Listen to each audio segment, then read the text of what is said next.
Hello guys. So this is an onboarding video to kind of show you the setup of Google Classroom and where to find things so that you'll know for the rest of the semester kind of how to navigate it. I know you all have used Google Classroom before, but I just want to kind of show you how ours is set up.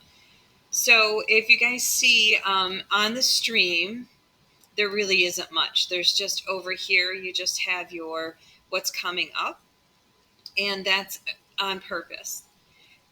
The only thing that will be on the stream will be kind of updates and announcements, those types of things. All of your assignments will always be on the classwork tab. So if you're going to bookmark something, you might want to bookmark the classwork tab, or just know that every time, every Sunday night, just kidding, every Monday morning at 7 a.m., that's where you want to look for your assignments for the week. So you can see the topics here are set up with your welcome and general information. So if you have any questions, you can go ahead and put them there. I do have my notifications on, so I will see them. Mrs. Payne, which you'll meet shortly, she will also get notified so she can answer as well. So the background information is really what I want to go over today, and I'm going to apologize in advance. I typically will never have videos this long, but this is definitely something that we need to go over to make sure you know where everything is. So the course syllabus, so that's just basically anytime you have a college course, the instructors, the professors will give you a syllabus for the whole semester. So you will know what you're learning for the whole semester from start to finish. So that's indeed what we have here. And you can go ahead and revisit this at any time. So all the introductory information is at the top here. And when it says course at a glance, this is basically by week what you'll be doing. So you can see here on course weeks 1 and 2, we're just basically getting to know each other. We're setting up you for success. So we're going to have you spend some time thinking about, okay, now that I know what I have to do each week, how am I going to get that accomplished? We're going to kind of have a plan of attack. And then you can see here, once we get into week 3, we're basically going to learn about two people who have had a huge impact on education. So hopefully in this course, yes, we'll get you 3 college credits. So that is awesome. But I'm hoping that you will look at education differently. You'll look at becoming a teacher, trying to make a change, trying to, change the way education is by you learning about this, observing it, and thinking, you know what? I want to do this. I want to make that change because we need you. We need all of these great minds and young people to come in here and help us make education a good place for kids and to make sure we, move forward. So John Dewey is the first for the first weeks 3 through 10. So John Dewey, we're going to focus on grades 5 through 8. So you will see here that you are going to do observations on most weeks, which just means that you are going to go into a classroom from grades 5 through 8. That's going to be the first part of the course. And we're going to do the lower grades in the second part of the course. And you are going to focus on, when you're in that classroom, you're going to focus on what we learned about John Dewey that week. And you're going to try to see if you can observe it in that classroom.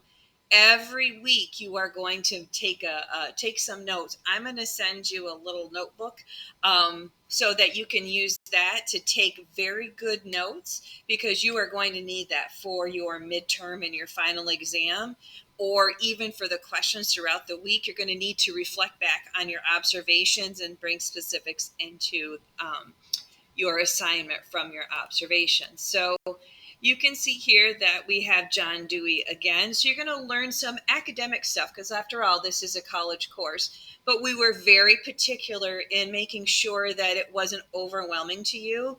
We took the same type of information that a college student would learn. And then we made sure that you have enough time to be able to kind of break it down. We've asked you some leading questions, and that you will really understand what it is that John Dewey brought to education. And then again, you will make sure that you can notice that or not notice that in a classroom that you're observing. So all the way through here, you'll see we have a bell ringer, your classroom observations, you have time for your journal entry, and then there might be another academic article.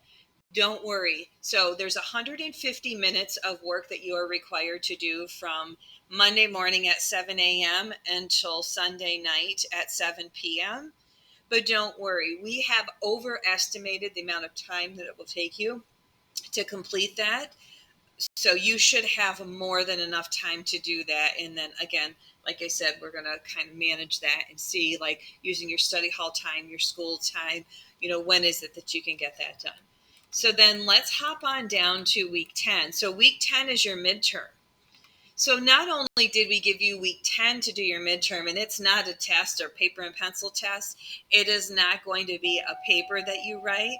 It is going to be something that you are going to reflect back on your observations or things you learned from weeks 1 through 9, and you're going to tell us about that in your own words. So it's very important that you kind of take some good notes there and that you remember what you did, or you can go back and see right in Google Classroom what it is that you answered, how it is that you answered. So on week 9, we're giving you most of that week to start your midterm and all of week 10. So you have 200, I'm going to say like 230 minutes to complete that midterm, which is going to be on a Padlet, and you're going to have some choice there. So you want to think about, as you go through the first 10 weeks, you're going to synthesize and kind of show us what you know and explain, like, oh, I saw this, I didn't notice that, here's what would be good, and so on.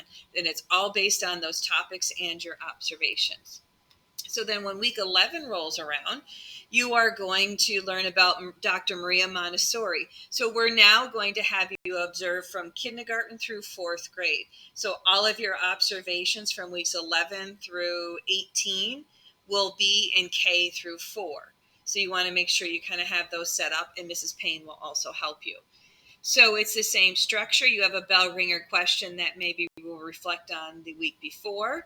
And then you'll have some new academic pieces for you to think about. Okay, when I observe, this is what I'm looking at.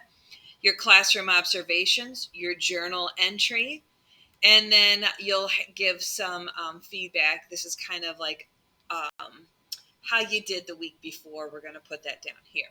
So then there's some more, of course, all of these are about Dr. Maria Montessori. So only 2 educators you're learning about, John Dewey and Dr. Maria Montessori, who did have a huge effect on education. So then when you look down here, week 18 is your last traditional week to do kind of the academics and the observations and that stuff. Well, week 19, you're also going to observe, but we're not giving you any new academics. We're going to have you focus on your final exam. So you'll observe, you'll do your final exam on weeks 19 and 20. And again, you have a lot of time for that. So basically, that is the syllabus. That's how we're going to use 2 educators, observations, new academics, and kind of showing us what you know. Okay, so now we're going to move on to the coursework and time expectations. So I already touched on that. So it's the assignments are released Monday at 7 a.m. They're due Sunday at 7 p.m. It's about 150 minutes worth of work. So you're going to use those study halls that you're doing this in, of course, and any other outside time that you need. So again, I have overestimated the time that it would take, so it should not be a struggle. Then if you need help, right here is where our contact information is. So we'll make sure to get back to you. And then the course norms, we have these here. They're very general. Honesty, participation, professionalism, respect. We're going to do actually an activity with those. So I worked with a SUNY Potsdam professor who helped design this course. And this is what SUNY Potsdam has for their norms. So we're aligning ourselves with their expectations because they are going to grant you 3 college credits for this. So we need to make sure that our expectations align with theirs as well. So then my introductory video, I'm going to upload it here, but I do also have it in the Flipgrid. So here's how the weeks go. You can see that they're labeled from weeks 1 all the way through week 20. It has the specific dates. And again, I just went through, I will give you an introduction overview of the week. You'll have a bell ringer, and then you'll have a couple activities to do. And then typically when you hit week 3, you will also have your observations, which you can see right. Just kidding, it's week 4. Your classroom observation, which we've given you, I'm going to say 60 minutes to do that, and another 30 minutes to do a very short journal entry on it. And then it kind of goes the same thing. So we made sure and have the same structure, overview. And when you open that overview, and I encourage you not to skip that, you will see that it gives you the information up here, but it tells you what your learning target is, what your tasks are, how much time, the essential vocabulary I have listed here, which is typically your bell ringer, and the particulars of the vocabulary down here. So those will be every week. So you'll have your overview, your bell ringer, your activities, and then your feedback from the week before. So you can also see here when you go to the people tab, other people that are in the class with you. So that if you have questions or need some help, you can go ahead, you can message each other here by email, or you can use your Google Classroom. And, kind of working together and helping each other out would be great. And it's nice to get, I can't wait to get to know people, kids from other districts. That was one of the biggest things for me. And I'm hoping that we can also get to meet in person at SUNY Potsdam with the other professor who teaches a course similar to this there. So hopefully we get to meet each other in person, and I wish you luck, and please reach out if you need anything.